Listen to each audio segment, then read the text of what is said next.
guys, welcome to my very first YouTube video. This is Mary from Mary Wore What. If you're coming from Instagram, huge shout out to you guys for supporting all of my random little endeavors, and I really want to be more active on YouTube because I love making videos. And I thought, why don't I put out a poll to see what you guys want to see from me? The most common response was how to create an aesthetic feed and how to also maintain that, because that can be the most challenging part. So sometimes I can actually forget that my feed can be considered aesthetic, because I can also be very hard on myself for what I post, the quality of content I'm putting out, and sometimes put a lot of energy and effort into how it looks. But recently I have found a much better sweet spot with putting a little bit less effort into my content, still having fun, and just doing what I love, honestly. Like, I put so much less pressure on myself. So I also wanted this video to be kind of a motivational video, whether you're a content creator, you're starting out as a content creator, or you just want your personal feed to be really pretty. So keep watching for all of my tips and tricks that I've mastered over the past year on Instagram. So the first tip I would put out for you guys is to make sure you know your audience or the people that follow you, and make sure you know your own style and what inspires you. Because I think it's really important to have kind of a balance between creating content for an audience,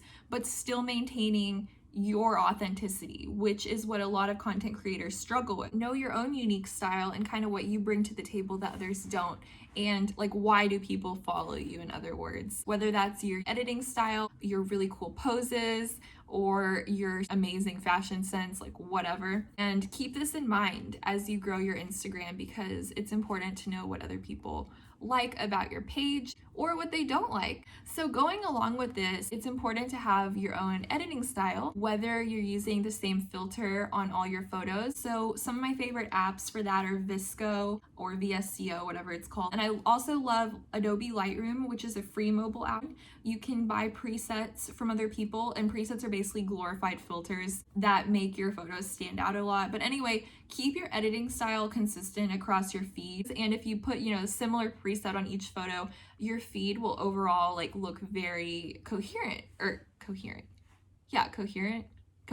That's what I want to say. Cohesive. So that's always a plus. But maybe look around in your niche, or whatever niche you want to be in, whether that's fashion, beauty, lifestyle, which is a mix of everything, and see what content creators in your niche are posting and what their editing style is, if you're interested in that. And I think posting good quality photos is amazing and all, but when someone first goes to your page to creep on you or check out what you post, what they will be seeing is your entire feed. So it's actually important to have a cohesive look to encourage people that want to follow you, that you know what the you're doing, and you have a long history of creating amazing content. So with this, use similar colors, draw inspiration from wherever you want. For me, lately, I've been drawing inspiration from nature on my feed, so we'll see how this evolves kind of over time, because my feed is always evolving. Some of my favorite colors that I use on my feed are nature tones, like jewel tones, blues and greens, because blues and greens are my favorite colors, and I just think they're super calming and fun to shoot photos of if I have an outfit with a teal shirt or something like that. I think that kind of colorful aspect differentiates me a little bit from other content creators. I'm also trying to make an effort to keep my editing style more natural, because it also saves time. If you have your certain editing style or non-existent editing style, it's so easy to push out content, because you're saving so much time once you have a set routine. Let me know if you want me to film a video on how I edit my photos and how that's also evolved, because I feel like that'd be a really cool process to see. Cool, so once you kind of know the vibe and overall message you want to convey on your feed, I always go look for inspiration. And like I mentioned, you can draw this from nature, you can draw this from friggin' the internet, like Pinterest, other content creators, fashion magazines, even your friends or people you spend time with. But use all of this information to kind of put it all together and figure out what your style is. So Pinterest is actually a great resource. If you guys want to follow me, I'll link it down below. But I have folders for certain tones. I love pastels, so there's a pastel folder. I also put together a folder that's just called My Aesthetic, and I put pictures in there that speak to me and things that I really like. that I might, for example, like a photo will have a really amazing color scheme, and so I want to use that color scheme in my next shoot and things like that. So this also leads me to my next point, which is an amazing blogger hack. A lot of my friends and I use these things called filler photos. So if you don't know what a filler photo is, it's basically a photo that doesn't have you in it, or it might be like a super up close detail shot of your outfit.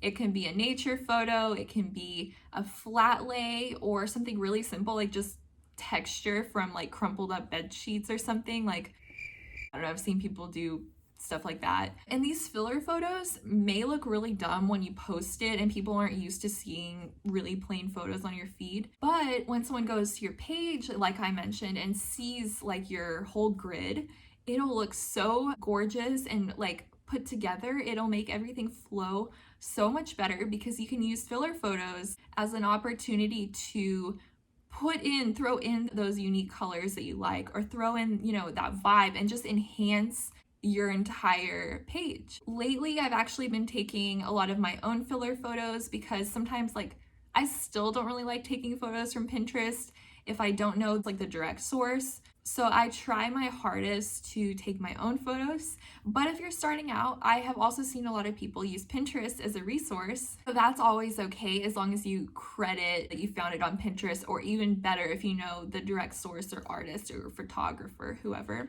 But overall, Pinterest is my favorite place for finding inspiration or filler photos. You guys should totally check it out if you haven't already. And so I know you're probably thinking, if you have a personal account, like, what's the point of filler photos? People are following you to see you. And that makes a lot of sense, actually. Like, you can do whatever you want. I'll show you guys kind of what my old feed used to look like before I became a content creator or whatnot, and I still love taking really pretty photos, and usually I wasn't in them. I just like taking nature photos, and you can see this in my old feed. And I also kept the color palette very similar, like again, it was super nature inspired. And I also liked a lot of colorful editing. I mean, recently I've toned that down a little bit, but you can definitely see kind of how I went from one feed to the other. And even before I became a content creator, I still used filler photos. So it's really up to you guys as to what you want to do, but that's one of my favorite tips. And it's also so fun. Like, you can take gorgeous photos. You don't have to be in it. You know what I mean? So kind of going into that topic about finding inspiration from others or your environment or whatnot, it's actually really good to take periodic breaks from social media if you are feeling uninspired. I mean, social media is one of my full-time jobs, but I still take like a day or 2 days off every once in a while, just so I can draw inspiration from hanging out with people I love and doing things that make me happy outside of Instagram. And I think that's very important. Plus, if you're gone for 2 days and someone unfollows you because they don't like that, like, I don't want that follower anyway, you know what I mean? So do what's best for you. If you're not feeling inspired, just take a break. It's so straightforward and it like makes so much sense, but I don't see many people doing it.